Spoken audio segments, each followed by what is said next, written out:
Hey, fellow freaksters, it's Tim from the Moratorium.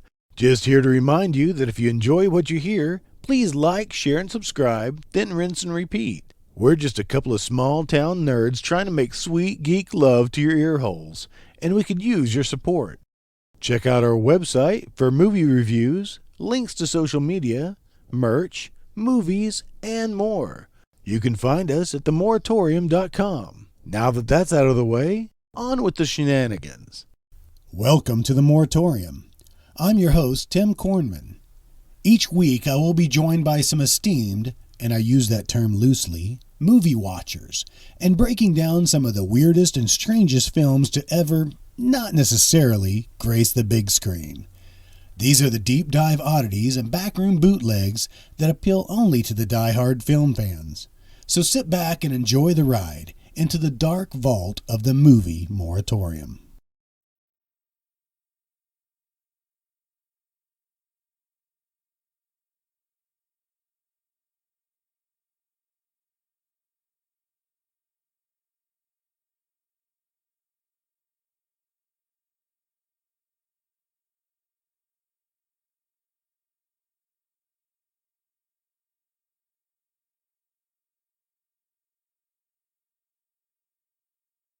I got to tell you something now.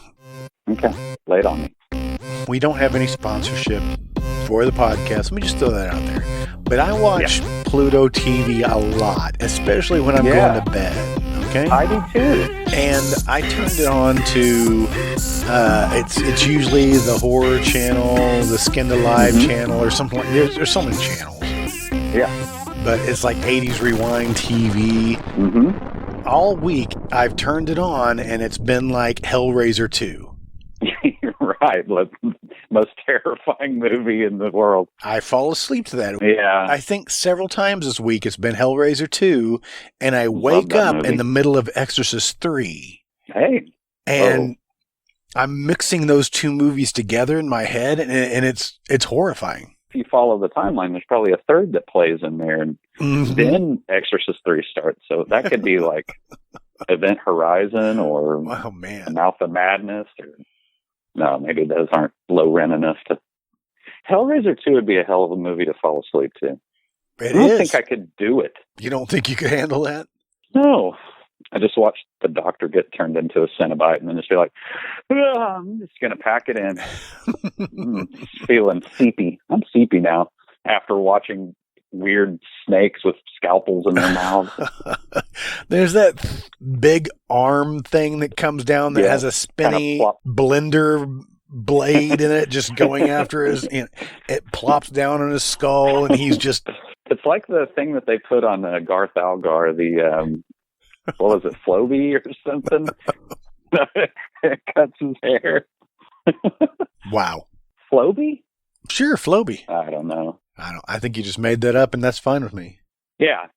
Another thing I caught, and I meant to talk about this like weeks ago. Air some grievances. There was a movie about Jeffrey Dahmer. Okay. It's probably around that time that they did all the serial killers. Gacy had his own. Yeah. Yeah, those were very popular. I think the first one was Ed Gein, and it was Steve Railsback. Right, and that one was actually pretty damn good. At one point, he comes out, I think he's wearing a dress in somebody's face, and he's playing a drum made of somebody's skin. Just give him the Academy Award, He worked so hard. And I don't think that's too far out of the realm of Steve Railsback. His normal life. He freaks me out.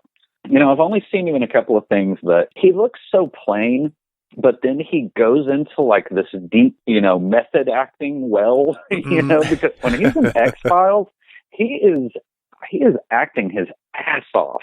Mm-hmm. What were we talking about? Exactly. All of these serial killer movies. Ed Gein. Right. Yeah, that's the only one I've ever seen. I've never seen Dahmer or...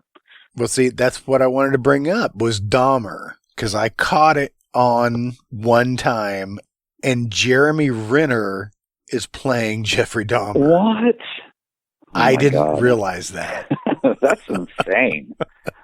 That's super insane. And he does a really good, creepy job at it. He's kind of a creep anyway, I think. Did you see when he launched his app, his Jeremy Renner app? No. What does this do? Oh, wow, you missed it. Maybe I shouldn't ask. It's already came and gone, you know? Oh, okay. He shut it down after like 2 days because he was just like mercilessly mocked on there. People just took over the forums on the Jeremy Renner app. What was the app? It was just like him, what he's doing today. It almost seemed like, like those girls magazines from, like, what does Jeremy Renner do? And what are his hobbies? Teen Beat, maybe? Yeah, exactly. That type of thing. But it was just like your uncle. I don't think of Jeremy Renner as like a sex symbol or anything. He's just Jeremy Renner. So it was just an app for his blog. It was a fan app. Wow. Anyway, that was like years ago, dude. Maybe it wasn't that long ago. It's probably last year. Anyway. Well, Dahmer was in 2002. Damn. Yeah, so it seemed like a little late to the game. Yeah. No, I've been thinking about this a lot, and I was going to bring it up to you, but it's something that I can't quite grasp it. I have lost all idea of after 2000. I don't know when movies came out because I hear something, from like the 80s, and I was like, okay, that sounds right. Up into the 90s, I probably could name, anything after 2000. It's just like, I don't know, makes no sense to me. Like, it doesn't seem like that movie came out in the 2000s, Like, it should have been in the late 90s or something. Exactly. I don't know. And we're just to that age where everything kind of nostalgic 80s and early 90s means anything to us. Well, we're tripping into the early 80s today. With a movie that I really liked. I really enjoyed this movie. I've never seen it. You've seen it several times. You've never seen this? I don't think so. Wow. At least not in its entirety. So I watched it on Amazon, and did you watch it on YouTube or Amazon? Amazon. Okay, so do you want to talk about this now, or do you have other stuff because I'm ready to... There's one thing I want to bring up. Okay. Welcome to the Moratorium. Oh, yeah. I'm your host, Tim Kornman. And with me, as always, is... Jason Walker. There we go. That's what I want to get out of the way. Now, on to whatever the fuck we were just talking about. Say it. Say the name of it. Dark Night of the Scarecrow. Yeah. Was that where you were going? Most of the movie happens during the day, but I guess there probably is one night in particular. But it was a day for night sequence. Yeah. Just right off the bat, I want to say that, man, this transfer or remaster, or I don't know. I hope you know something about the TV part of this because I don't. I want to know under what circumstances this came about. Well, first, let's tell our audience that they can watch it on Amazon Prime, and it is also on YouTube. I will put a link up on our website. That's right, themoratorium.com. Yeah. I just watched an interview with the writer, J.D. Feigelson? Yeah. Feigelson? Yeah. He said his name, and I still can't get it right. Yeah, right. I'll put a link up to this on our Facebook page as well. They sold the script to CBS. This was made for TV. Yes. Through CBS on one of their late night things. And he said in 1981, they aired it right around Halloween. Cool. That would have been freaking awesome to see. And I remember watching this on TV when I was growing up.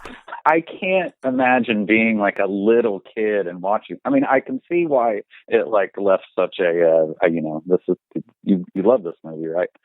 Mm-hmm. It's got some real dark stuff in it. It's not very violent. No, there's not a lot of blood in it. Very little blood. Not on screen. It's all implied. Oh, I can't wait to talk about it. One particular death, but I think I know. Actually, all of them have at least one thing that's just. Is it just a laughable thing? Is it? Yes.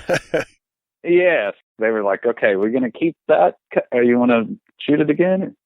And it's there's an instant palate cleanser at the end. I needed that, I think. I really liked the ending. But I was going to say earlier that, you know, it says deluxe collector's edition.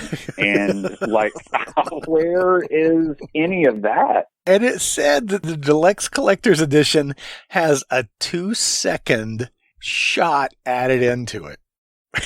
What? I thought for sure I remember seeing that particular scene that they depict in it. Well, if I had bought the deluxe collector's edition, I would have been angry, but I just watched it. I have it on Prime, so. So Fiegelson, I think he was in Tulsa when they released it on the DVD. They were doing a little movie poster signing. I bought a T-shirt that day. You know, it was a small little convention thing they were trying to get going, and it never really took off. But I think he was the main attraction. They had a viewing of the movie, and we got to sit in on it, so that was really kind of cool. Well, yeah, he also wrote Twilight Zone, the movie, right? Oh, no, he just wrote for the remake of the series, that second run that they did from in the 80s. And he's got Wes Craven's Chiller under his name. Which, if you look at the cast, who's in Chiller? Fucking Alan Fudge. What? He's everywhere. Damn it. Can we? Now I feel like we're in a movie and Alan Fudge is just going to fucking show up at our door one night in the middle of a fucking thunderstorm. We're just going to have to highlight him, I guess. Yeah. Damn you, Alan. Oh my God. That's it. That's the only way that he can be put to rest. I guess. All right. Write him down. Alan. We hear you, Alan. Have you looked at his IMDb picture? I mean, Oh, yeah. Oh. What if you rolled over in bed one night and Alan Fudge was just sitting, laying there, the shirt off? Chiller also had Michael Beck. Yeah, guy from the Warriors. I don't know him from... What else is he in? Oh, you know him from Xanadu. Don't fucking lie to me. Course. I'm sorry. Megaforce. That's what I was thinking of. There, yeah. Megaforce? Sure. He's like, oh man, we got to do that movie. Fucking loved that movie when I was a kid. I can't say that I've ever seen it. What? It's got Barry Bostwick in like a gold leotard type thing. I don't know. I don't know what a leotard is. Hey, also Chiller had Paul Sorvino. Yeah. Speaking of doughy guys, we're getting ready to see a couple of real doughy guys in the Scarecrow. Charles Durning's performance in this movie is fucking sane. Because usually in these type of movies, they don't go so much into like the psyche of the, you know what I mean? Like this movie feels a lot like, the one we did about the cicadas. The Beast Within. The Beast Within. It's kind of like The Beast Within, you know, where there's just a group of guys that they have a secret and one by one, you know, they start getting picked off. Pretty basic story, you know. But this movie is different because when you see little glimpses into like Charles Durning's life, you know, they didn't need to do that, but it added something creepy to it, you know. Right. He really is creepy in this movie. In that interview that I listened to, said that Charles Durning went to the director and let's start with the director is Frank Di Felitta. He's written a lot actually, but he's famous for Audrey Rose. Right, yes. And The Entity. He wrote the novel and the screenplay for The Entity. So he is a total creep. Just looking at his picture on IMDb, and he looks like a magician. Dude, if you wrote The Entity, there's something weird going on. Charles Durning went to the director, Felitta. He said, I've been thinking about this character so much, and made up this backstory that he was kind of bullied as he was growing up. Right. And just had this depth to this character, and really the director's like, as long as you read the script, I guess. But yeah, as long as we don't have to spend extra like money on it, or you know, you can have all these things in your head from the beginning. I guess you're kind of thinking that everybody in the town kind of respects him because he's the mailman, you know? He's the mailman. Everybody knows him. Yeah, he's like a cop or something. He's just, he has authority where like normal citizens don't, you know? Because he works for the government, I think, is what they were getting at. But in this small town where the post office has just one clerk, one mail person, and one guy, it's all the same guy. Yeah, exactly. It's all just him. Yep. Here's some letters and a piss helmet. And you just and a badge. And a gun. Yeah, he has a gun. He has a drinking problem. Okay, yeah, he has a little like pint in there with him. He's nipping throughout the movie. But there's a lot we're gonna have to go into this character as we go along. Okay. Yeah, you're right. I guess I just didn't even notice that. But then he goes to that party later and she says, I forgot, you're not a drinker. Right. Which is even more hint to his shady background. Yeah. Because I wondered, is he living in a halfway house? Yeah, a boarding house? That's where part of his, like, I mean, and it works good for the story, too. It's where his authority and respect kind of start going down as, you know, just got this little crappy one-room living like right next door to a Charles Durning. Can you imagine the sounds that would come out of the bathroom. Ugh. But yeah, he is a thumb of a man and a long line of beefy. There's one guy that out beefs him in this, and I don't know his name right off the top of my head. Claude Earl Jones. Claude Earl Jones.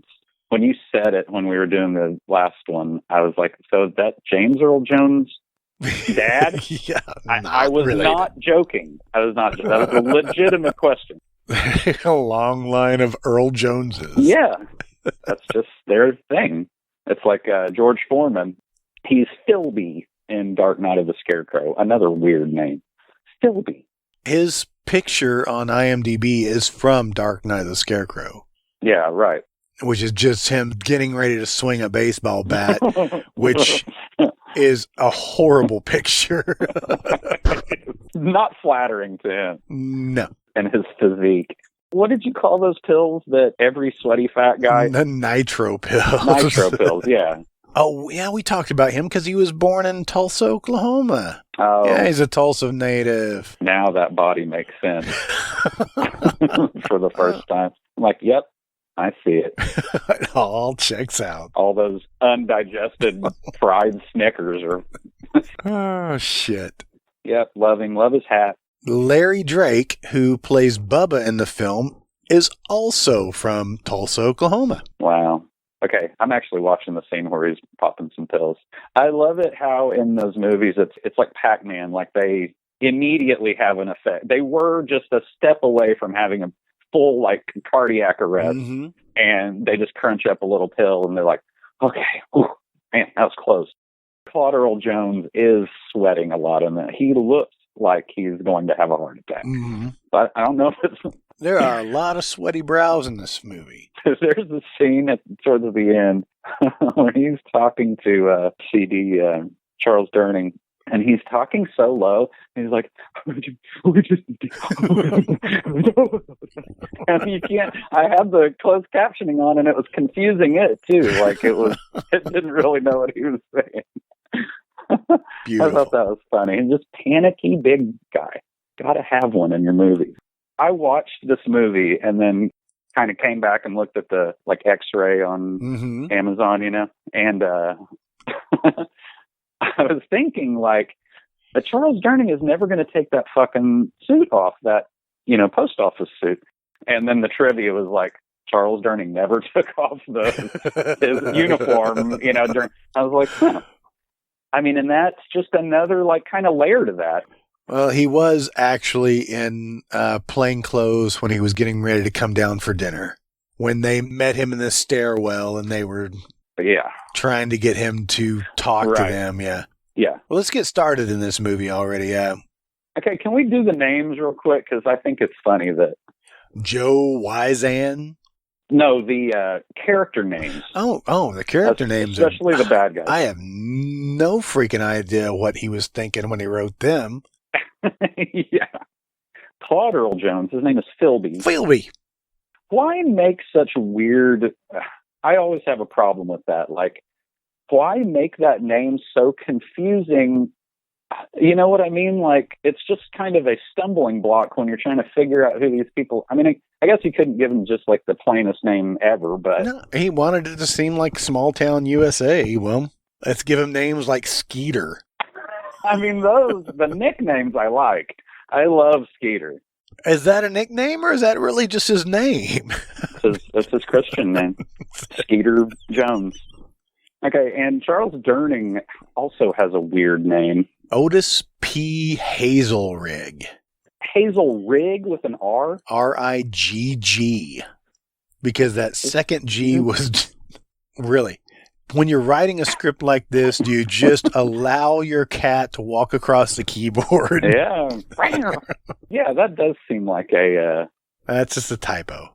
I guess it would be confusing as a writer to have a lot of guys named what they would have been named back then, I guess. Mm-hmm. But you're just like, you know, Matthew, Mark, Luke, and John. And Larry Drake is just Bubba Ritter. Yeah. His name was the most fitting. He looks like a Bubba Ritter in this. Oh, my God, Tim. I swear to you, I have it written down. I just looked at the cast close enough. It says that Miss Ritter, his mom, is Jocelyn Brando. And I did not look at that, but I wrote down, is that Marlon Brando in a wig? Oh, wow. If she is related to him, I'm going to shit my pants. Jocelyn Brando is the older sister of Marlon Brando. Oh, my God. That is so crazy. It's funny you'd pick that out so easily. She got her start early, 1945. Anyway, I didn't actually know that until you just pointed it out. That was just a synchronicity. Yeah. Very interesting. We haven't mentioned Lane Smith. No. You mean Harless Hawker? All right. He looks like a Harless. Are the two S's money signs at the end? No. He's got a face that could use a real big push broom mustache. Yeah, like a Ned Flanders. Yeah. He does have a very cartoonish, it's like he has exaggerated features, right? He's got big eyes. It's like you messed with like warp or something, you know, if you took somebody's picture. He's kind of simian looking, kind of got an apey face, you know? You get a couple of good shots of his eyes and close-ups on his eyes in this film, and you're like, wow.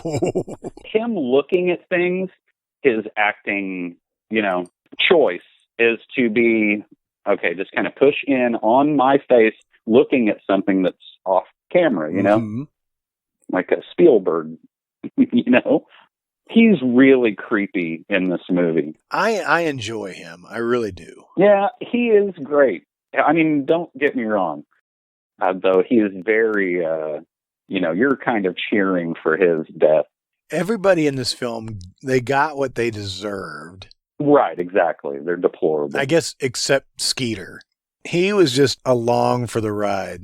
Did Skeeter shoot? Yeah, they all shot. Okay. Yeah. I think what was confusing me is one of those trivia was like, if you look close, you know, only two of the guns actually like smoke come out of them. And I tried to watch that too, and it kind of looked like they were all cocking their guns and shooting, so. Yeah, unless like it was just some special effects guy that wanted to really call it out. So, and you asked me about earlier about this Tom Taylor, who was the DA. Yeah, right. And he's only been in a handful of things. Was he in Used Cars too? No. Yeah, he was in Maniac Cop. He was Man in Bar number 2. Oh, yeah. He looks like a man in bar. But he was in 3 O'Clock High. Right. As Jock number 3. Look at his picture. Does he look like a jock? Yeah, that does not look like a jock. No. 3 O'Clock High was 6 years after this movie. What? He's a jock? Okay. That's a stretch. Jock number 3. Huh. Can I just ask you one question while I'm thinking about it? I'm looking at Tanya Crow here. Her name is Marley in the movie. And like I said, I've been watching it kind of the sound down, but with the subtitles. And Charles Durning, in both of the scenes he has with her, is calling her something else. He's yelling some other name other than Marley at her. Did you notice that at all? I did not notice that. I am getting kind of deaf, but seems like he's saying another, I think it starts with an A. He may have a pork chop stuck in his jowl. That's what I was thinking too. I'm not hearing him because he is, his words have to come up through like a mound of mashed potatoes. I got to tell you, for years and years, and maybe now you'll laugh with me, whenever I hear it, I'll say, fried chicken. Yeah, that is deeply disturbing. Deeply disturbing. He says it 3 times and just laughs hysterically. He's gone insane. He's completely gone insane. He's gone so deep into the character that he can't get out again. I'm going to say, though, that Lane Smith, I mean, he's actually looking kind of fit in this. He's pretty young. He's in his early to mid-40s, right? Yeah, I would say. I think Charles Durning was in his mid-50s, but he's always looked like this. Exactly. Later on in the film, he has some crazy hair when he takes off that hat. Yeah, it looks like the stuff that they put in cushions to, it's just like tufts of cotton or insulation. Synthetic cotton. Yeah. Yeah. He's such a strange character in this movie. I want to point out so we can look for her when it happens, because I'm not sure what she looks like now, or then. But Large Marge is in this. Did you see that? How did I miss that? She's Mrs. Bunch, and I think you see her at the Halloween. Oh shit! Okay, so where are we at? Have we started the movie yet? I actually skipped ahead because I thought you were watching the movie again, and I was like still in the first credit, in fact. Right. It gets started pretty quickly, I think. Compared to some of these, and I think it's shot pretty well. It looks pretty good. We open the movie basically on Bubba and the little girl playing out in the field, gathering flowers and singing a song. It's very innocent. You could tell pretty right off that he's just not not going to make it. Something's going to happen. If you see a handicapped man in a movie, someone is going to be there to kick him around. And that man in this movie is Charles Durning because he's watching them with binoculars. Yeah. He's creeping on him while he's doing his mail delivery in this small town, which I got to say, this film was filmed in California. Oh, okay. It said that the director had to go to Texas to get sounds of cicadas for the film. Yeah, I read that. I guess they don't have cicadas in California? I don't know, but somebody clarify that. You hear them a couple of times, and then when the credits roll at the end, it's like they crank up the volume. Yeah. Blast, and it's like, Really thought Ronnie Cox is going to be chasing his son through the field or something. Yep. This whole movie gave me a real Beast Within feeling to it. I mean, the plot's similar and, except for, the supernatural bug aspect. Oh my. But equally sweaty. I just can't imagine pitching that to somebody wanting money. It's like, it should be what you say as you're walking out the door after the deal is made. You're like, oh yeah, by the way, there's a bunch of stuff about him turning into a bug and stuff. Yep. It's basically the whole movie. Yep. Okay. Thanks for your signature. Right. Good job, everyone. High fives all around. So the guy from LA Law and a little girl are playing in a field that looks very, not Frankenstein, but he is a very large man. He's very gangly. Yeah, he's got liver lips. Doesn't help. And they said that in the trivia and it wasn't hard to think about, but yeah, he plays a mentally handicapped. They don't tell you what exactly, but he seems kind of autistic. He doesn't talk. And, he's getting kind of flummoxed by questions that a tiny girl is asking. He also plays the same type of character in LA Law. Right, yeah. He's that's his thing, huh? Yeah. Weird. He is 6'3". Yeah, he seems gigantic compared to the girl. Yeah.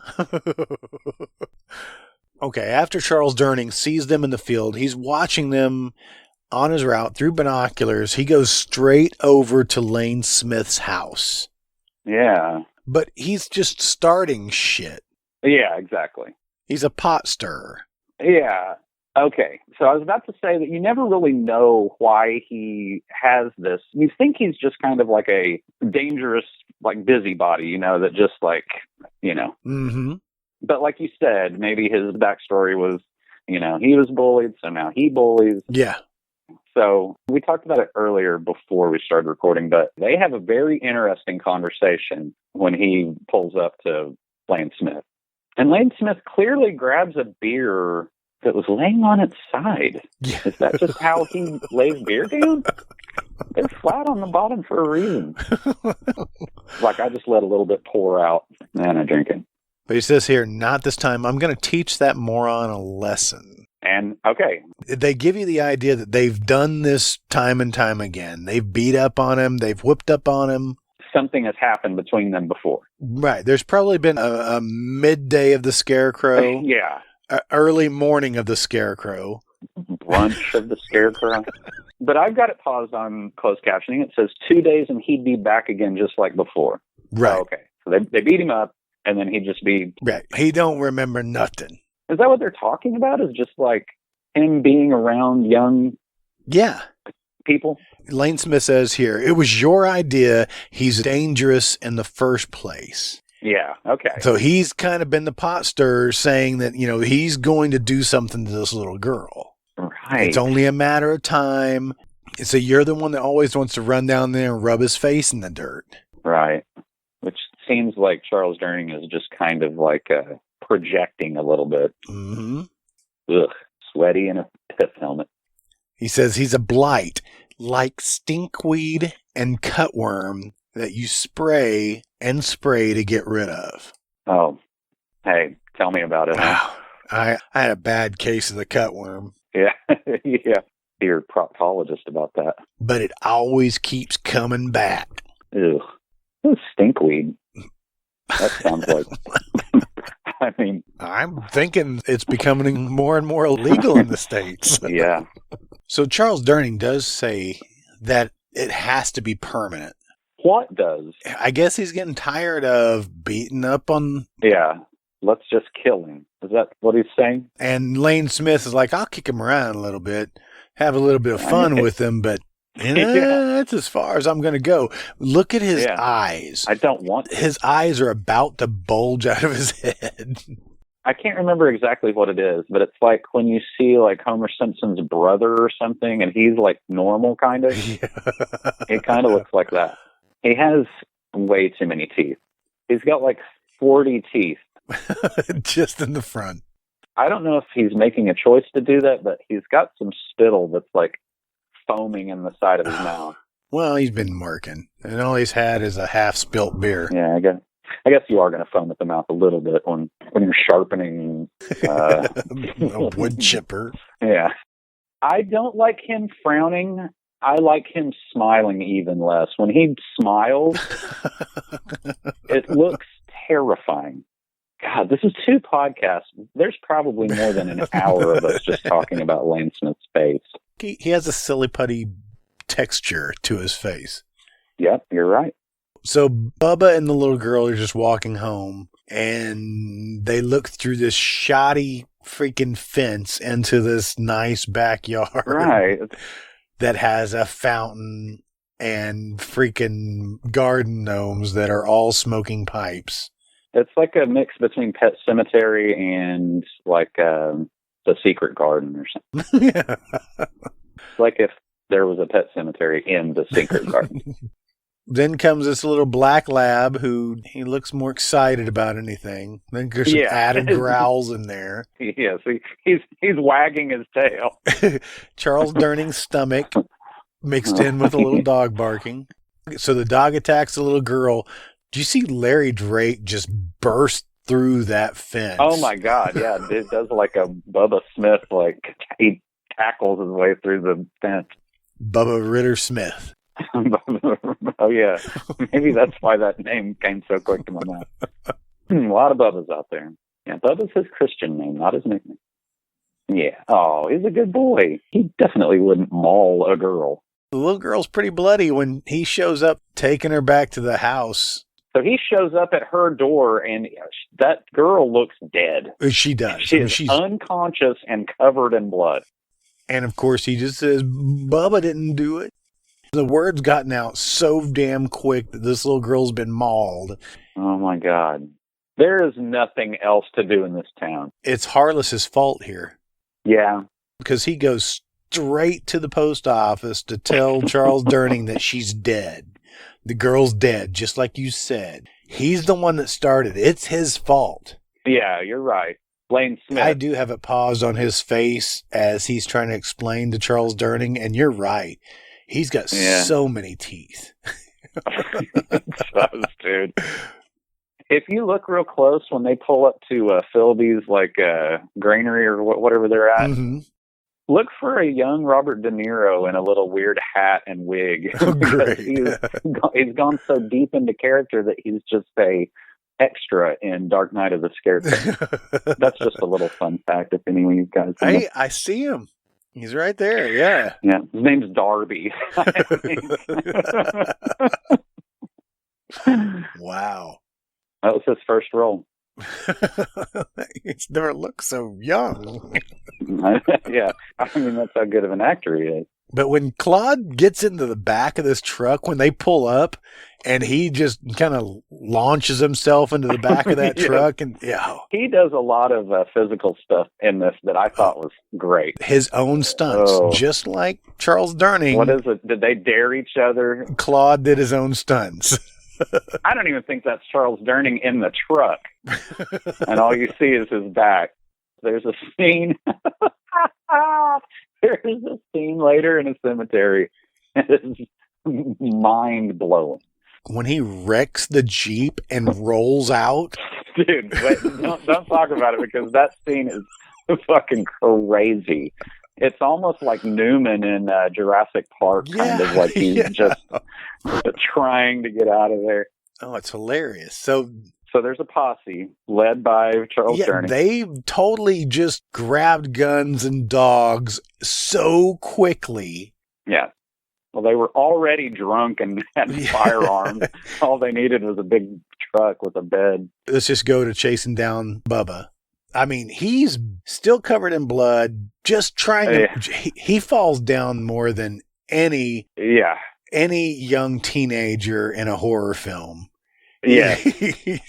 He's forgotten how to run.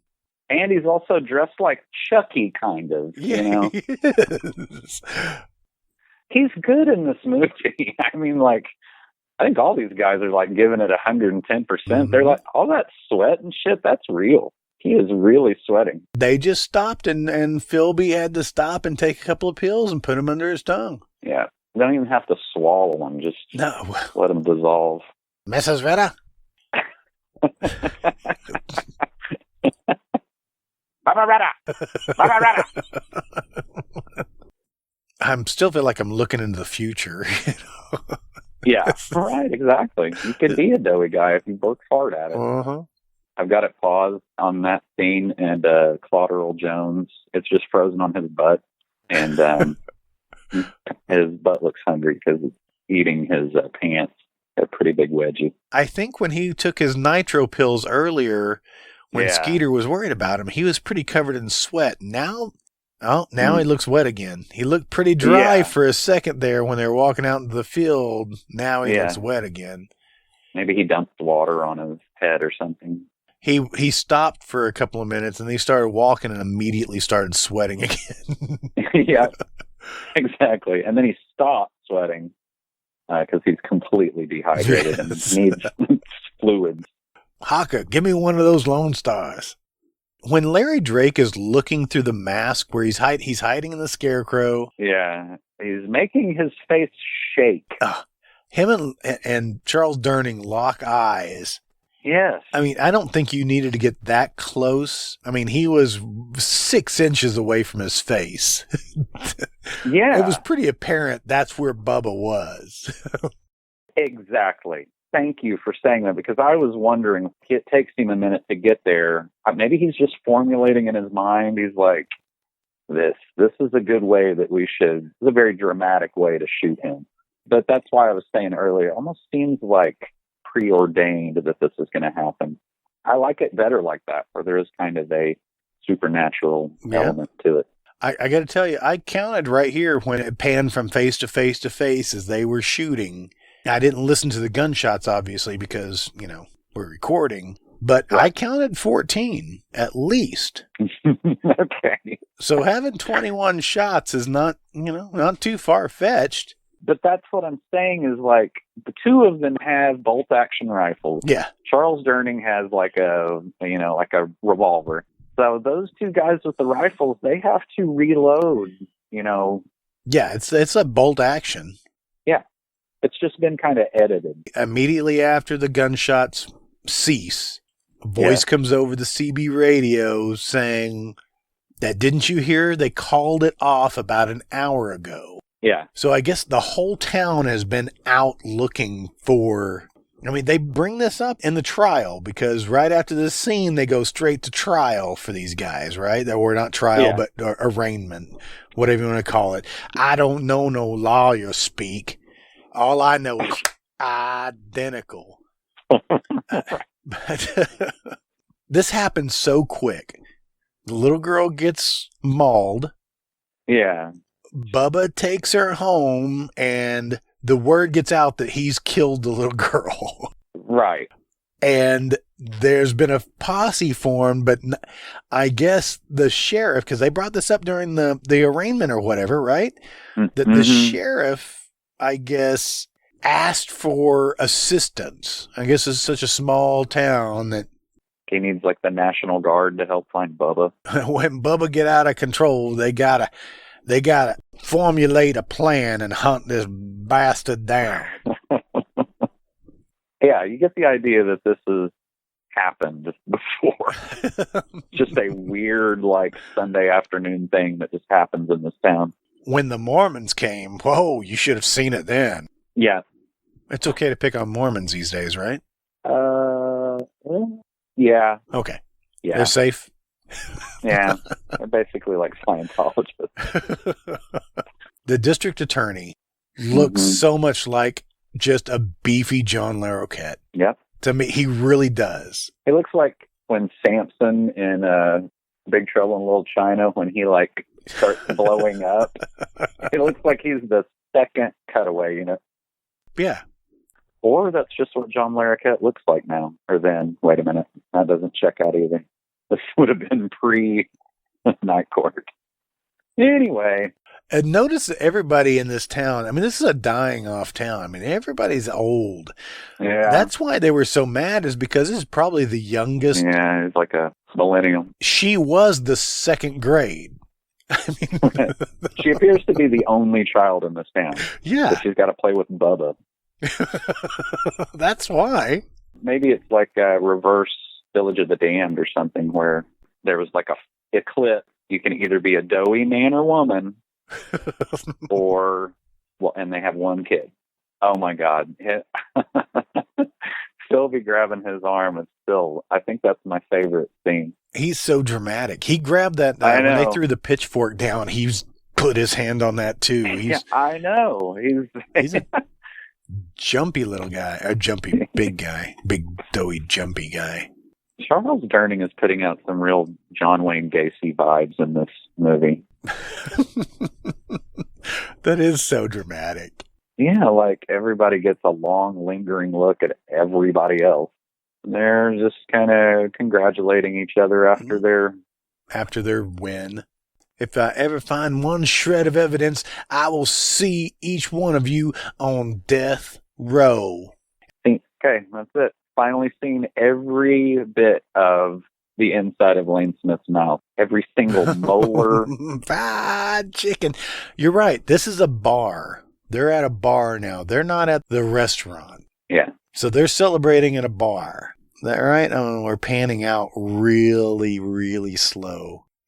Fried chicken. No, it's Bogan Cafe. It's still the cafe.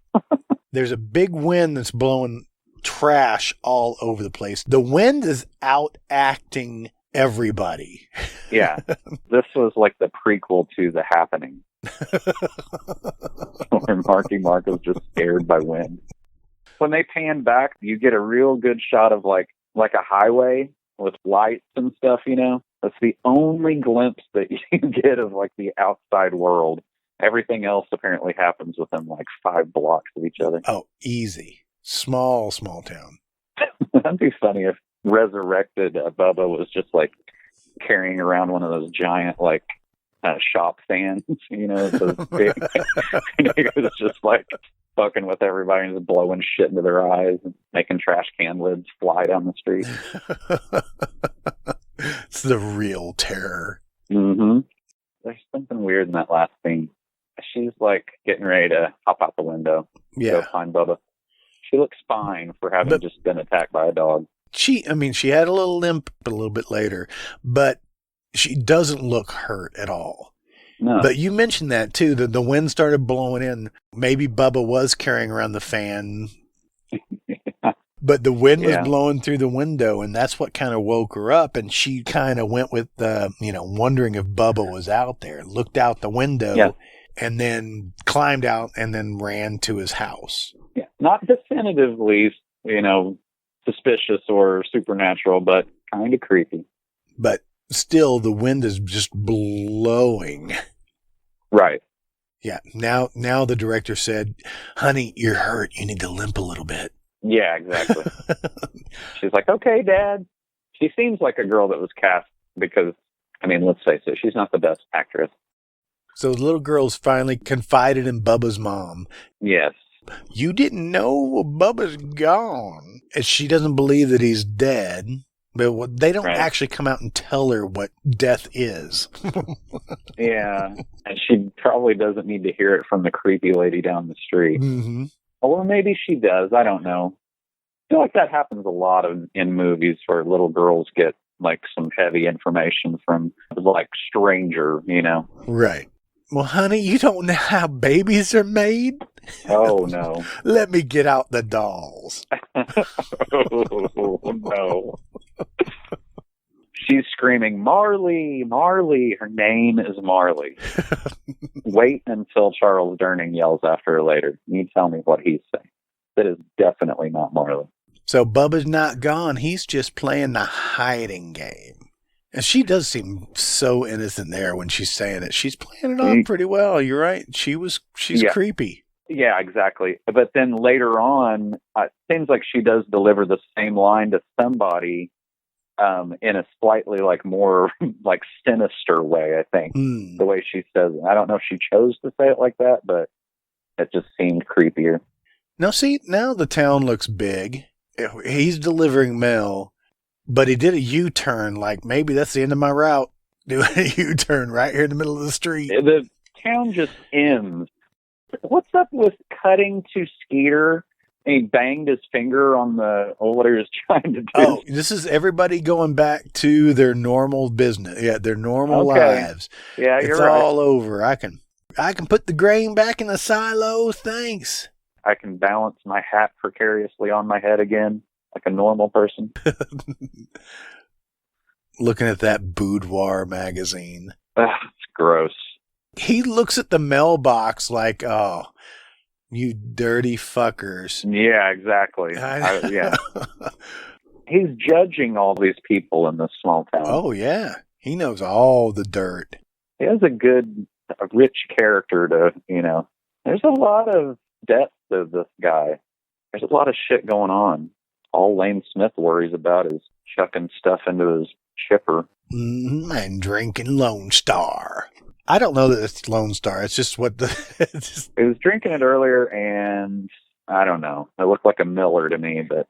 If he's hand sharpening every one of these blades on this chipper, he's going to be here all day. I guess that is most of his job. The acquisition of sticks and sharpening the device that he throws it into. It's a simple 2-step process. Can you make a giant, like, old Chevy dually, like, there's no tread on those back tires at all, because he, like, slides in like Starsky and Hutch. He drives like a bat out of hell. Yeah. When his wife sees the scarecrow out in the field, mm-hmm. That is a creepy, creepy scene, because she's talking to him. It goes on forever before they show that scarecrow in the field. She really plays it out. Dude, she sticks 2 fingers knuckle deep into her mouth. Why? It's not a sigh no, she is sucking on her fingers. Yeah. These scarecrows get her hot. Creepy scarecrows make me hot. Mm-hmm. But yeah, he sees that scarecrow and he goes straight into town to confront his friends. Man, you're right. He skids that freaking dually. He does. Whatever stuntman was driving that truck, really, like, they just came off of, like, you know, Knight Rider or something, and kind of like, I'm going to slide all the way from the stop sign to the fucking curb of this place.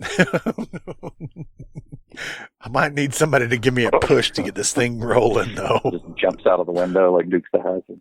That cafe, everybody has their hat just balanced on their head. A light breeze would just knock it off. Those 2 guys have been there for a while because they've already had 3 beers. It's like noon. When Blaine Smith gets up in his face, starts pointing and making his eyes real big. He doesn't blink. That's frightening. I think that's his secret power, is his eyes. He's like a lizard or something. He can go without blinking for a long time, and then just his big tongue just comes out and like licks them both, and he can blink. I don't think he did blink in that entire scene. So we see that, no, this is a boarding house. I mentioned this before to you when we were talking. I didn't know if it was a halfway house that he was at. Hard to say.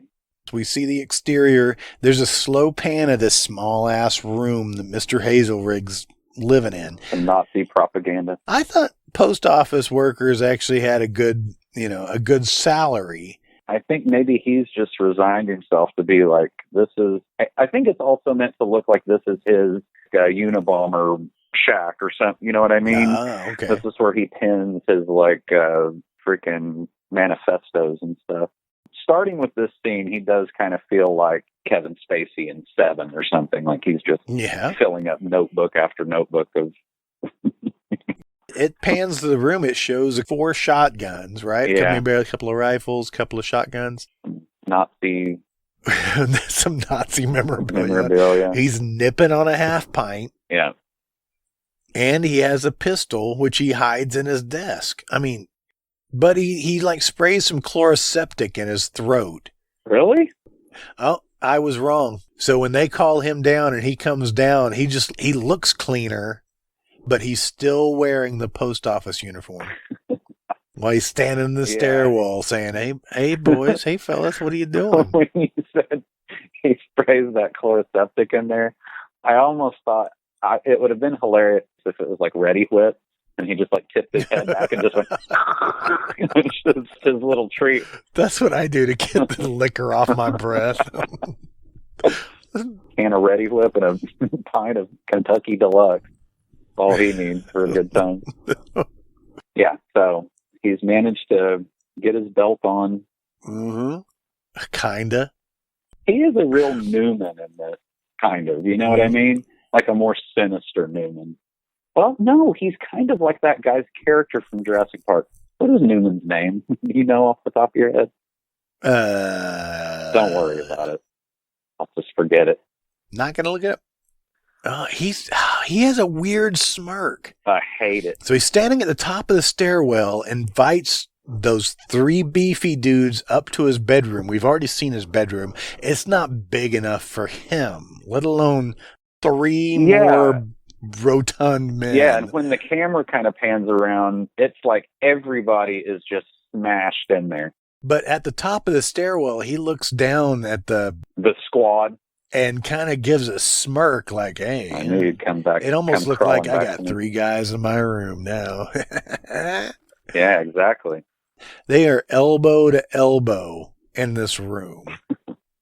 Well, thank God, at least his shirt was unbuttoned earlier, but it would have been really easy for him to be in a tank top, you know. They call them like wife beaters, you know. Thank God we were spared that. Did you realize that Claude hasn't changed clothes? He's still wearing the same shirt. The same exact shirt. How many days do you think have passed since they shot Bubba? 1 day? A week? It's hard to tell. Yeah, because they went straight into the arraignment. The little girl's already gotten out of the hospital, if she was even in the hospital. Yeah, exactly. It has to have been a week. Yeah, a few days. You would think. A few days. The last two movies have been revenge movies with Lane Smith. But anywho. Sorry, I was just perplexed on... He has not blinked. No, you can go back and watch every scene. He does not blink. Every scene. Now, he closes his eyes, but he doesn't need to blink anymore. He's moved beyond that. I don't think I could look at him anymore. Oh, it's hard for me. I don't like him. Have I already said that Charles Durning looks like John Wayne Gacy? No. Because he does. He's giving off John Wayne Gacy energy. Giving off some real Alan Fudge energy. So at this point, basically, they're thinking that Sam, the prosecuting attorney, Ashy Alan Alden, jock number 3. Yes, such a jock. Got big muscles. Has been trying to spook these guys into confessing that they killed him, that they killed Bubba. That's it. That's what and Charles Durning's the only one that knows that. He's like, you guys are falling right into his trap. He wants you to do exactly what you did, was to come to me, and you guys are freaking out. You're telling him that, yes, we're scared. Which those three are terrified. Lane Smith finally gets home, and it's dark, and he's been drinking. Yeah. He's drinking a half pint while he was driving home. Yeah. I think that's just standard. He's walking kind of sideways. But he's going out to where the scarecrow was, and the scarecrow's not out there anymore. He didn't say he took it down or anything. Right. He got some liquid courage, and now he's looking at this cross where the scarecrow was. Yeah. He's sizing it up. Yeah. He's been working himself up to this all night. And kicks it over. It was barely in the ground. Yeah. I don't think he's a very good farmer. He's a good drinker. Just seems like that's all he does. He turns big pieces of wood into smaller pieces of wood and drinks. It's a life for me.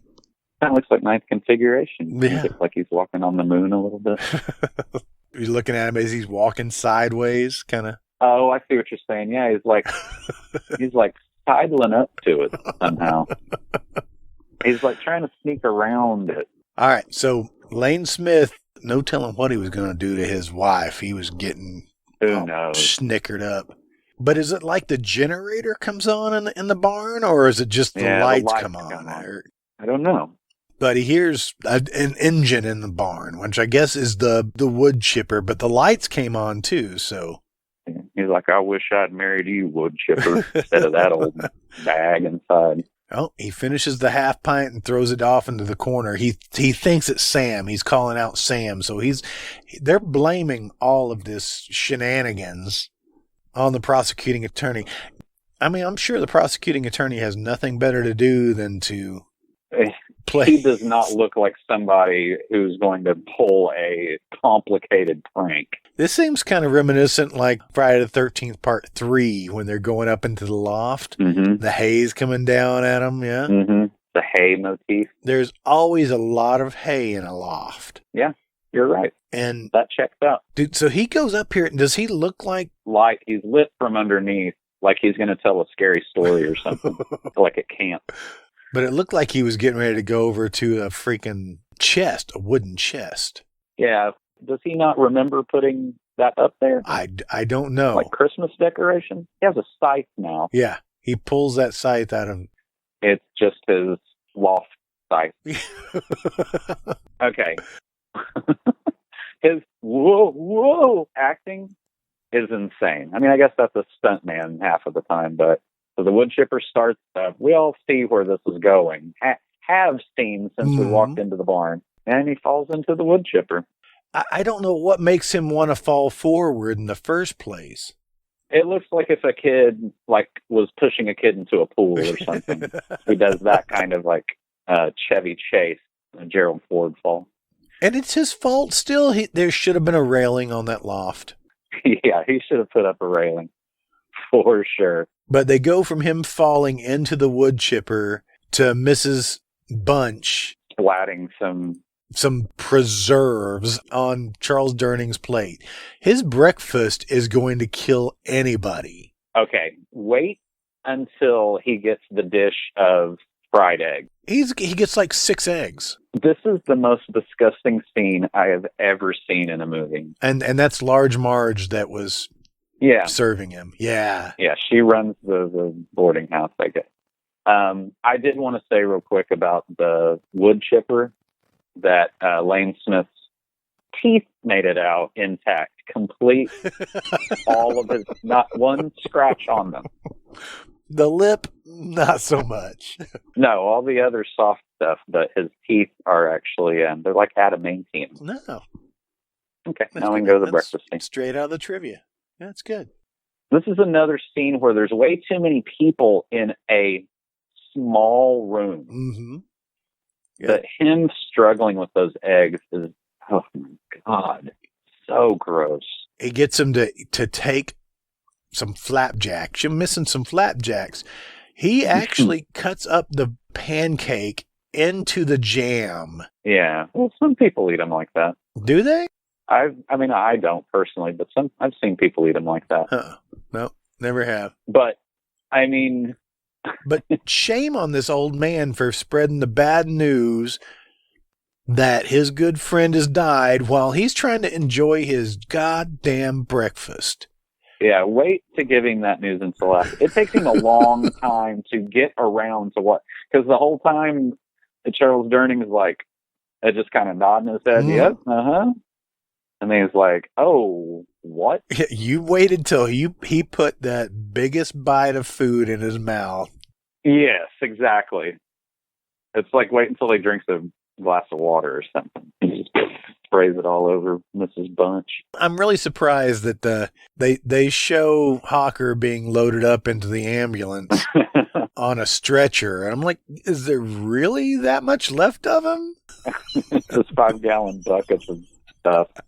I would have loved that to see them actually with the giant bloody chipper and like Fargo, Uh-huh. But I guess that's your husband in the wood chipper. The whole town's consoling the wife. The prosecuting attorney is also there. And now I'm starting to suspect that he's behind it. Yeah. You are kind of giving a little red herring a little bit. Mm-hmm. So yeah, Charles Durning gave him the stink eye. Which is apparently the only look that is available to him. There's a smirk and there's a stink eye. I like Philby's hat. Oh, yeah, Philby's finally wearing a hat. It's not on his head properly, but he's wearing a hat. He's like, guys, I was just trying this out. How do you think it looks? I changed shirts, too. You like it? Did a good look for me? Now the 3 guys are just speculating on what actually happened to Lane Smith. 2 are terrified, and Charles Durning is calm, cool, and collected. He's got all the answers. He does. That's his downfall, kind of, is that he thinks he's smarter than everybody else in this town. He'll get his comeuppance. Probably be the last one to get his comeuppance. And now they're trying to figure out why Sam, the prosecuting attorney, would have killed him and how he killed him and who turned off the generator. So they decide to go check it out. That slowed zoom into Charles Durning's face. I guess the cops missed that bloody bit of his flannel shirt that's just stuck to the wood chipper. I didn't see that. Philby just pulls it down. He's like, huh, yeah. Oh, yeah, he does. That's what he was wearing. I never saw this either, where he's like, they think that it finally just stopped running because it ran out of gas, but it's got like half a tank. Good God, it's almost full. Somebody had to turn it off, so that's what it's... Yeah. Who turned it off? The same person that turned it on. Exactly. Alan Alda. Jock number 3. He's got it coming. Yeah. Charles Durning does like a risky business slide up to her door. It's like he knocks, and then she's like, hello, and he goes, whoop, and just like slides into frame. As he's delivering mail to her, he's got that smirk on. And he's got that smirk. She's like, well, you get off my property. You can leave it in the mailbox. No, you get a sign. I'm calling the police. No one looks at someone else like that. He's got that smirk like he's blaming her for all this, too. Exactly. But also finds her slightly attractive. She reminds him of his dad. He's the Mr. Belvedere of this town. Yeah. The Brando family, they're good looking when they're young, but she looks like Ernest Borgnine. I can kind of see the Brando in her face there, like you said. Yeah. She's screaming after him. She needs a dog bowl with ice in it on her head to complete the look. Does this make postal workers look bad? Like they just drive around and snoop into that? And hassle people? I think maybe that was people's perception of them. That they handled the mail, so they were just like, knew all the secrets in town. Maybe so. Something to think about. Yeah.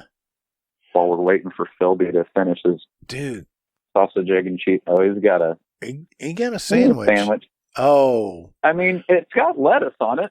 He comes out eating that sandwich, and you know what he sees. He sees it across the field, the scarecrow. He walks up angrily to the pig pen and throws his sandwich away. I bet that's the first time he's ever thrown food down in his life.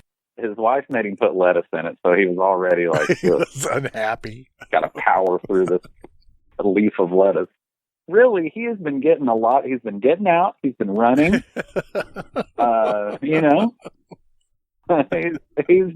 doing the steps. Again, he runs out into this field and falls down to his knees. Oh, yeah, the shot where he's I like that shot. In front of the scarecrow, and it kind of pans back. The beautiful hills of Texas. As he's rubbing his chest again. Yeah. Why doesn't he just have like a Pez dispenser of those little pills? Pop them in every once in a while. So now we're straight into the Halloween party? Yeah, so there's more kids. Question mark at the school? Yeah, you're right. She's not the only child. Him looking through that little skull is really hand-fisted, but still creepy. So here comes this conversation that I really want to pay attention to. Also remember the name. Did we say they're in the school, they're in the church, whatever, they're playing hide and seek, and she's counting? Yeah, I think it's the school. She's counting while the rest are going to hide, and he sneaks up on her. I'm the mailman. Yeah. Nobody's afraid of the mailman. I think he's used that line more than once. Until you look and smell like Charles Durning, and then kids are like, I think I hear my mommy. And it's like crouched. Just trying to get down to her level. They're doing like a trunk or treat. Something. She has no idea what he's talking about. Well, neither do we. Now he's saying that Mrs. Ritter is the one that's pulling these tricks. Yeah. So he's just trying to get some information out of her. Yep, by being as creepy as possible. So where was the line that I'm talking about? Because like it refers to something. There's a small conversation that kind of alludes that he might be a pedophile. Charles Durning or Bubba? Yes, Charles Durning. Okay. Do you remember hearing that line? I don't. There's only two scenes, one where he's talking to Lane Smith and this one, where there's any type of like exposition about that stuff going on. He seems so sketchy, especially when this woman in a minute tells him that, oh yeah, you don't drink. Yeah. And he's been drinking this entire movie. Right. But I think that's just his persona that he shows the town, and he smirks again and walks off when confronted with the only cop in town, apparently. Yeah, the Halloween party at the school at night that appears to be only adults. Yeah, 5 kids. Like it's going to turn into a key party at some point. I swear there's Weird Al Yankovic back there with a fireman's hat on. I've seen. She's not mincing words about, she's like, this fruit punch is Shirley Temple. This one has booze in it. So who put this party together? She did, obviously. And the fact that it's on school property with alcohol. You notice when he drinks the straight punch, he has a look on his face like, oh, this is... Right. Thinks it's gross. This almost tastes good for you. Yeah, exactly. And then gets the one with the alcohol in it. And he's like, guy, you like the tip of my finger sticking out there. You like that? And here comes freaking Philby pushing his way past the dancers. Yeah, he straight up pushed a girl down to the ground. Yeah, and Skeeter, who literally has not changed his clothes. When he went to court, he just put on a gray button-up shirt over what he was wearing and then just took it off when they went to have fried chicken. And again, it is such a weird decision to have him wearing that post office uniform the whole time. Did mailmen wear hard hats back then? Yeah, they probably did. It's a dangerous profession. Like doubles as a lunch bowl or something. If he took it off and just put like cereal and milk in it, that would be awesome. This whole scene, I guess you're meant to think that Charles Durning has his flashlight on Philby's face. Philby has his flashlight on Charles Durning's face, like they're going to tell scary stories. Yeah. Skeeter's lit fine. He doesn't even need a flashlight. And everything Philby says is like, I don't know what's going on. Now, Philby, he looks like he's in the middle of a coronary throughout the entire film. Yeah. He's had to go back to Walgreens for like 1,000 more of those tiny little pills. So that went nowhere. They're just scared some more. No, Philby just does his back and forth like he's watching a tennis match between these two. Yeah. He's the only one with any sense, but he's just too petrified to do anything about it. So now we go back to Mrs. Ritta's house. Mm-hmm. The screen door just slamming repeatedly. Yeah. Because that just happens. Isolated bits of, it could be the wind. It's been really windy lately, ever since we murdered that soft boy. And it's the West Deep South. It's okay to leave your doors unlocked. I mean, it's fine, Unless there's a supernatural killer. Should have thought of this first. My wife pointed out that she puts the tea kettle on the stove, but she doesn't fill it up with water. Mm-hmm. Yesterday's tea. So Charles Durning managed to hide himself. Not really sure how. You don't see him, you're going to smell him eventually. Do you notice that the chair is actually broken? Is that how he's sticking his hand? Well, no, on his other side where his face is. Yeah. I wonder if they broke the chair just so you could see his face better. He reaches through the chair and grabs her over the mouth. You're going to listen to me. I'm not going to hurt you. You better not be scaring my boys anymore. But in the middle of him holding her mouth, trying to talk to her about pulling tricks, maybe I shouldn't be talking about her pulling tricks. I don't know. That's neither here nor there. If he put on one of her moo-moos, they would be sisters. So she has a heart attack. Is that it? Just it? Yeah, maybe. I mean, while she's there dead, she has kind of her hand over her heart. Okay. That's the telltale sign, right? If everybody eats in the diner, everyone is like on the verge of. And here comes some action Durning here. As he trips over the table, he did his own stunts, did most of his own stunts. Right? He flew over that coffee table. It almost seemed like he had some stuff in his pockets that he like let fly to make it look like there more was happening. And he was like, That's it. In the trivia here, Hazel Rigg is never seen wearing anything but his postal uniform through the entire film. I know it said in here that he did his own stunts because I read it too. Yeah, I saw that. The explosion when her house blows up is hilarious. Oh, yes. Every window in her house was open. It would take a while. They blame her death on this and not that she actually died before. Quincy could have figured out that she had no smoke in her lungs. Yeah. And this little girl, Mary Lee, who lives next door, didn't hear the explosion. From what I saw, it would have broken all of her windows out. And it was a giant, like, A-team explosion. And all because he blew the pilot off of the stove and left the stove on. That's it. Right. Yeah. I mean, even in Fight Club, it took like a week to fill up a small apartment. There's the attorney again, trying to figure it out. Ultimately, he's a milquetoast type character. Milquetoast? Isn't that a word? Sure. I'm not looking it up. Looks like a jock number 3 to me. What if they showed a picture of him just ripped when he was in Simon and Simon? He almost looks like a Seaver. Yeah, feverish kind of. I see that. I'm telling you, he looks like Alan Alda, but like the Southern Alda. Southern Alda? Not the ones from New York. Guy's just kicking oats back there. Why is he kicking those oats? Well, you got to make sure it gets spread out in your truck. This is Philby's business, by the way. I saw the sign on the door that said Philby's Grain and Feed or whatever. Yeah, and the only way he dresses a little fancier than the rest of the guys. So you kind of get the hint that he's wealthier.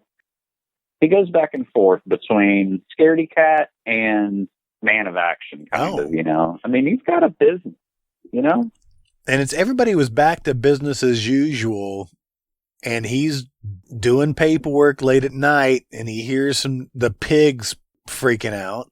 That sound, I could tell that they're pigs, and maybe they do make those other weird sounds. It just would have been creepier if that was something that he couldn't place, kind of like what it was, Gotcha. That's my only gripe with this movie. When he turns around and hears a noise, the clanging, he is drenched in sweat. Yeah, he like almost jumps out of his body. Man. He plays scared really good. He does. But he's got like a baseball bat or a... That's an axe handle. It's an axe handle? Okay. It's got like tape wrapped around it. But somebody's yanking on a chain. And he comes around. Dude, he is spread. He had to have pulled something there. Yeah. He looked like he was calling his shot out to freaking left field. Yeah, he's got a body like Babe Ruth. The later years. Yeah. Just red meat and whiskey is the only thing that he... But I love that. I mean, that was kind of creepy. He comes back around the side of the silo and sees a shadow ducking into his office and turning the lights out.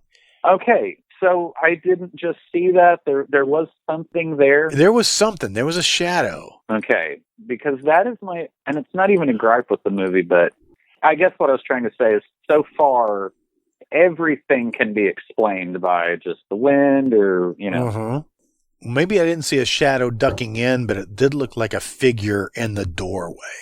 Yeah. I mean, that would have been great. That's pretty creepy. And he goes to get in the car to get away. He's got to have his pills. Why doesn't he have those closer to his mouth? Exactly. That's what I've been screaming. He's not well. Yeah. Hiding yourself in what did you call those earlier? It's a silo.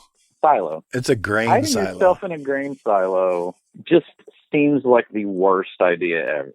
It's not a good idea. You are going to get witnessed quick. You know what I mean? Is this maybe our first point of view camera shot, though? Coming up towards the silo? Like a kill cam kind of thing? Yeah. Like it's the bad guy? Maybe. But this is pretty suspenseful, even for TV. This is pretty creepy. Exactly.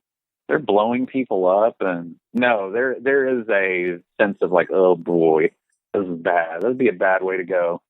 So far, it's been very like nothing supernatural, all just like accident. Mm-hmm. A lot of equipment around for people to fall into. This scene, though, with the grain coming through the top, I mean, they play this so well. Oh, yeah, that's creepy for sure. It's claustrophobic, but it's filling up so freaking fast. And when he gets trapped waist deep, it's terrifying. Yeah, I was having like a kind of elevated heart rate during that scene. It looks like popcorn, though. He could just eat his way out of it. If only I had some salt, I could have eaten my way out of this. Oh. But yeah, the effect of the grain covering up the camera, that hand with the flashlight above, that's awesome. Pretty cool. Love it. They go straight to the gas station from the jerk. Is that not the same one? Sure. I don't remember if the jerk had a bunch of hubcaps on them, but it's got those cans, you know? He hates these cans. He hates these cans. Another doughy guy, Emmett Walsh. Mm-hmm. For those of you keeping score. Nothing ever turns out good when there is a camera under a car and a guy on one of those mechanics those. Yeah. Nothing good can come of that. Skeeter takes the news of Philby's death really hard. These guys are all the best of friends. He's fucking having a breakdown. Like the guy they killed coming back to hunt them down one by one and kill them. He's going to take my hat, I know it. So that's why they decide to go dig him up, because Skeeter's convinced. All Charles Durning needs right now is a strong Skeeter. They're in it together. Skeeter not seem happy about the plan that they put together. Charles Elliott Ritter. Bubba. Yep, no quotation marks. Nope. So they sneak into the graveyard in the middle of the night. Which is just like 3 headstones and a bush.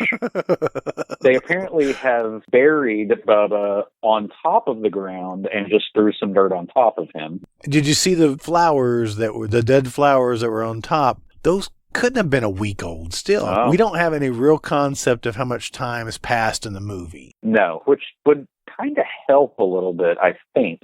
I don't know which one I prefer. What do you think? That it takes a week for Bubba to resurrect himself? I don't know. This dirt is rather loose. Yep, I agree. It seems to be a few days because they've all kind of gotten over they're happy and, they put it all behind them. So they've dug up Bubba's grave. I know. I think it's weird that, I guess Charles Durning's kind of dirty, but it makes it seem like he made Skeeter dig the majority of it. Skeeter dug the whole thing. He was just supervising. So he uses a crowbar to pop the freaking casket open. In a minute, he uses the same crowbar to close the casket, by the way. I wish this was my hand now. But he's really contemplating about opening this casket. Yeah, you've just dug for 5 hours to get into this thing. And did a damn good job because there's a big hole. So he opens a casket and he freaks out. He freaks out like Jordy Verrill in Creepshow. He does that level of freaking out. He's just a cartoon. Oh my God. Here's my favorite scene in the entire movie. Charles Durning turns into a guy of about 30 years old with a fat suit on and a wig and parkours off of a tombstone to get Skeeter. It looks like a James Bond takedown or something. I gotta keep watching this. This is my favorite part.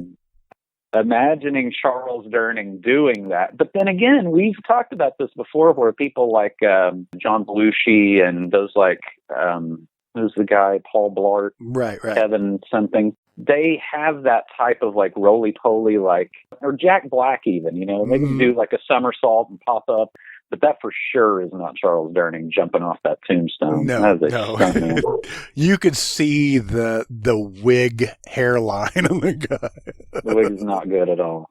He's got Ben Tramer, white Halloween hair. So he tackles Skeeter to the ground, starts choking him, and then embraces him and starts kissing him on his forehead. Oh my God. Skeeter doesn't know what to think.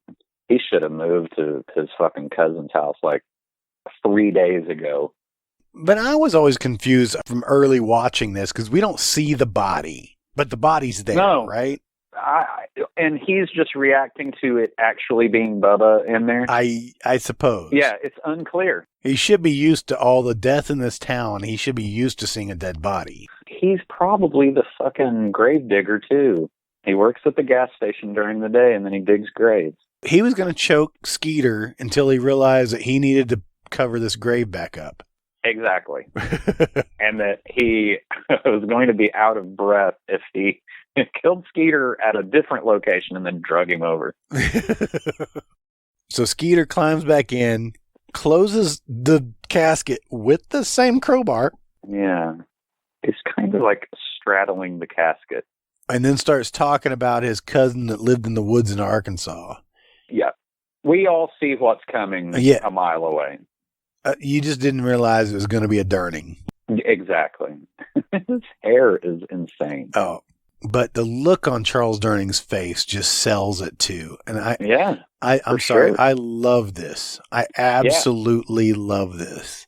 He comes down on this shovel on top of Skeeter's head. Oh my God. He's gritting his teeth. His eyes are bulging out. It's basically Tom Berenger from the end of Platoon.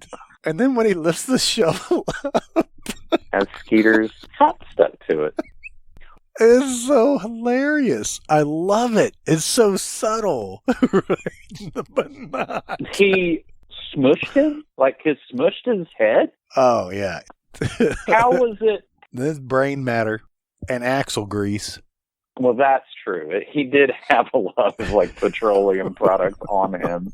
He probably was pretty sticky. That's it. His hat was so sticky, he just stuck to the shovel. But when I saw that, I was like, what? Why? That was kind of a complicated shot while it kind of like, kind of zoomed in on his face. Maybe they just didn't want it. They're not going to do it again. Or they meant to do that. It's either one or the other. Well, and then I think they meant to do that. They've been working out here. He hasn't been drinking this entire time. Or has he? Because he seems to have a bottle literally in every... But he drives away from the cemetery. His Jeep is all over the road. And notice the steering wheel never moves. Yeah, someone is clearly shaking the Jeep. It looks like he's in the Outback. It looks like they took it from like a documentary or something. He is all over the road, but the steering wheel, like I said, same position. Yeah. Sometimes he just lets go of the steering wheel completely. And comes to a halt when he sees Mary Lee. And that's a sobering moment right there. But he starts chasing her in the Jeep down in this like little ravine area and crashes it. Yeah. Yeah. She's like 3 feet from where they started. And he's like, I'm going to head her off at the pass through this. Like the guy that falls out of the Jeep and the guy that hits the ground are two different guys, completely different people. That is so funny. He must have somehow accelerated to like 70 miles per hour in like 100 feet. And then she's just there like, hey. But she's taunting him. She wants him to follow her. And his hair and eyes are so freaking crazy. But he goes into a flat sprint after her. That couldn't have been him doing that stunt. I don't know. He's a dancer. No? Remember? Him running towards the thing, and he's just so light on his feet. But I've always loved this. But is he blaming the little girl on all this happening? Yes. He's just gone insane. He's blaming everybody. Yeah, exactly. He said something about it to Skeeter earlier, too. Okay. But then again, he's saying Sam to the... Yeah, he thinks Sam is starting up this tractor in the field. Right. He's trying to reason with it.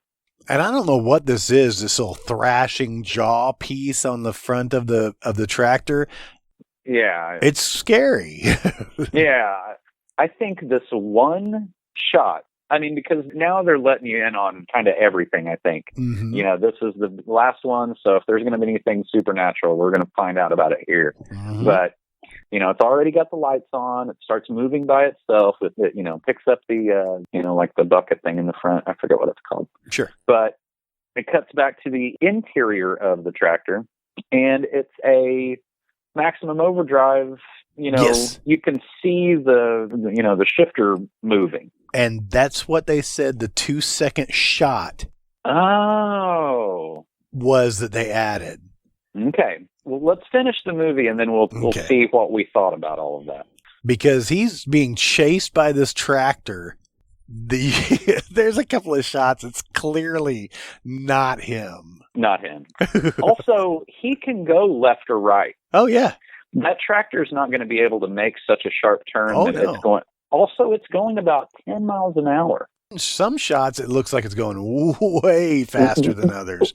But tearing up these pumpkins behind it is pretty creepy, too. Yep, I like that. But we just saw Charles Durning. He could, beat a cheetah in that last scene when he's running through the woods. And now, all of a sudden, he's having a hard time. What's top speed on a tractor, do you think? 30? I have no idea. Yeah, sure. I don't know. You can see him get on the road. I mean, they're slow vehicles. He turns and runs straight into the scarecrow that's holding the pitchfork. Yeah, he looks like Lou Costello. There's blood on him and blood on the pitchfork. I mean, it's a good death. Yeah, it is. It's got some, irony. Mm-hmm. I like how he points up to the scarecrow like it's you. Yeah. And before he falls over, dead in the field, the tractor stops, turns off its lights. Look up older Tito Puente, and that's exactly what the stunt man looks like. Not Charles Durning, but the stunt man. That's awesome. We need to put a picture of Tito Puente up on the website. Almost wish I had seen him with his head and a dummy in those combine things, those blades. Oh, you'd like to have seen him getting hit by the blades? I don't know. I would have liked this scene to play out with him you won, you did it. And then the fucking tractor just roars into life and just tears him apart. And guess what? It is a creepy scene with just that mask. Yeah. Kind of staring at him. The coroner's going to have a hard time with this one. Cause of death was not getting stabbed by a pitchfork in the tummy. It was the thunderclap of a heart attack that he had. But this end scene where you hear the girl singing, just sitting in the field or whatever. Yeah, POV shot. The scarecrow looking down gives me chills every time I see it. Oh, yeah. I agree. That scares me. Yep, I love it. Yeah, the ending's perfect. Little hand-handed, but perfect. Mm-hmm. I think it was in that interview, but he says that this end scene with the scarecrow was shot after the fact. This was after the movie, after everything. Mm-hmm. They tried to match the lighting as best as they could to sell that. They just wanted that end piece. Yeah, wrap it up. Yeah. That's what I was kind of trying to decide towards the end of this is, would I rather have had a Friday the 13th style horror movie where, the Scarecrow's such an iconic image. Would I have wanted him with a scythe, you actually see him, murdering people, or just this kind of Maximum Overdrive or, Final Destination where it's just it could happen, if everything just went just right, He could have locked himself into a silo and the machine starts up. And do you like it as is, or do you wish that you had actually seen a scarecrow creeping around and killing people? I think since I saw this as a kid, and it's always been that scene where the scarecrow looks down at the little girl, its head turns. I'm telling you, I even got chills just now just talking about it. Yeah, it's very creepy. That effect, I think, supersedes anything that sold it for me. Yeah. Now, granted, growing up now, and, hey, I want to see more. I'd like to see, some slashing going on. If you looked into it, there's actually a sequel. Yeah, I saw that. I was going to bring it up. That is in post-production right now by the same writer. Now, it has absolutely nobody in it. Right. Well, that just must have been because of fans like you telling them that they wanted, Give us more, give us more. Yeah. The ending, I thought would be funny if they had shown Bubba with his overalls and his hat on and stuff, and he's still alive. Oh. And he just kind of he's Bubba, he's kind of making a goofy face, and he's standing there with the girl. And then he turns around and he kind of like straightens up his shoulders and like takes that stupid hat and throws it away. And he just walks straight out. Like, you want the Scooby-Doo ending where he takes off his face? I wanted the usual suspects where you find out at the very end that he's orchestrated this entire thing. Gotcha. And then like that, he's gone. But really, I mean, for a TV movie, I can't imagine watching this late at night. When you were 10? Yeah, exactly. I mean, I remember watching movies like this where they're, kind of TV violent. They might show some blood and stuff, but nothing that gross. Right. They're just like these little morality plays kind of, But yeah, I have several that I remember. I mean, I hesitate to say it because I want to bring it up later, but I will. Like Gargoyles. Do you remember Gargoyles? Diana. I mean, that for sure is going to get brought up. And there was one called The Mud Monster that I remember growing up. That sounds slightly familiar. My sister remembers it too, because there's just a stupid story about how scared I was after watching it when I was 6 or 8, whenever. Yeah. But it totally didn't scare you. It was made for TV, and I think it's on YouTube under a movie called A World Apart. Okay. But it's only like 46 minutes long. Huh. Early 80s? Has to be. Oh, yeah. I see it right there. 78. Oh, yeah. It's not looking great already. A little fuzzy. Of course, I guess I don't know where this video came from. See, I don't even see it under IMDb. I just Googled Mud Monster TV movie. There it is. It's under The World Beyond. This looks like a guy got some money to do a movie and hired just all of his family to be in it, except the main guy. All those guys from that era, they could either be like college professors or who knows. He looks really familiar. This Granville Dan Dewson? Jo Beth Williams is in this? Oh, yeah. I think I did know that. Yeah. Oh, it's Canadian. Oh. Now it all makes sense. The first comments from 8 months ago about this is, my parents and I still laugh about how bad this scared me as a kid. I slept in their bedroom for a week. I slept in their bedroom for a week clutching a salt shaker. Yes. I don't know what that means. That's because that's how you kill the monster. You know that has been the weapon in so many of those old movies? Really? I have one called Party at Horror Beach that, they're like covered in seaweed like sea creatures. Uh-huh. That's how they get sodium from somewhere. And anyway. The more you know. So anyway, we won't be covering the Mud Monster because it's so short and so crappy. I might have to watch it just to see. I love Jo Beth Williams. Yeah, it's 49 minutes long. Well, couldn't even make it a feature length. Anyway, that was a pretty Southern movie, if I say so. Southern movie filmed in California. Yeah. Everybody was so dirty and sweaty. They sold the South, I think. I love those Southern California rednecks. They're the best rednecks. Yep. About a 8 on the sweat scale. Mm-hmm. I feel like toweling off after watching all that crap. All right, well, we did it. We made it through. I dig this movie. I'll continue watching it. There is, on the Blu-ray, there is a commentary with the writer and the director. I would have been mad if I bought this. You would have? Well, I'm just saying the deluxe collector's edition? Oh, yeah. There's nothing deluxe about it. No. It does look better than I remember. It does look good. I'd expect kind of a grainy, Little House on the Prairie, taped on VHS type thing. Mm-hmm. But no, it looked really good. Wouldn't mind listening to the commentary. Maybe I can get some insight to my fear that there is something more to Charles Durning's character. Something disgusting. I think there's something more disgusting that did not. That would have maybe made more sense. No, I think there's some depth there. Hey, if you find out keep it to yourself because nobody else. Keep it to myself. Don't even want to know. It's probably going to be sweaty and gross, whatever you find out.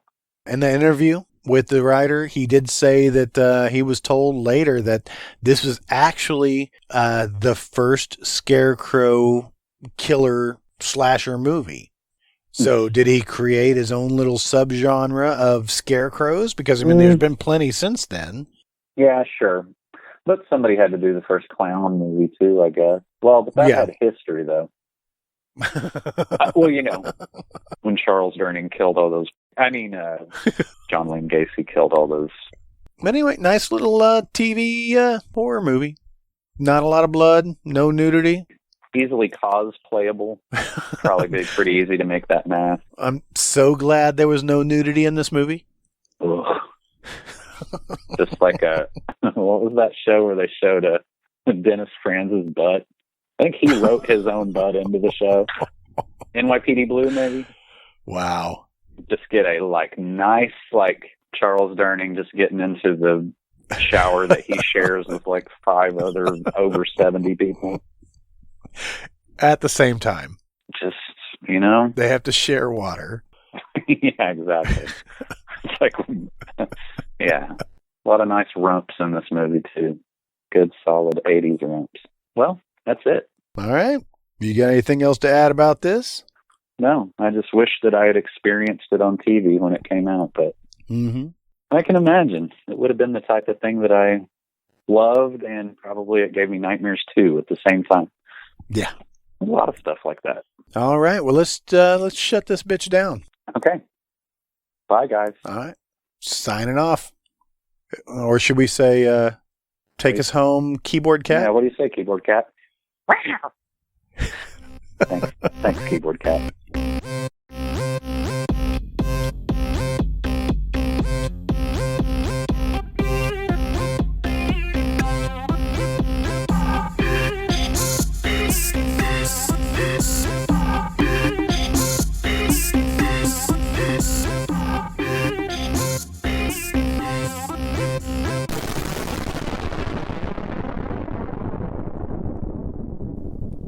You've been listening to The Moratorium, an MT Cornfield production. For more fun and stupidity, stay tuned. Next week, Jason and I break down this TV horror/revenge classic, and then take a peek into some interesting careers of a few character actors. Check out our website for everything Moratorium, including movie links, movie reviews, merch, and more. Again, please like, share, and subscribe, then rinse and repeat. We appreciate your support. If you have any movie suggestions, or just want to tell us how much we really suck, you can contact us at moviemoratorium@gmail.com. Thanks for listening, and long live VHS. I don't know no lawyer speak. All I know is identical.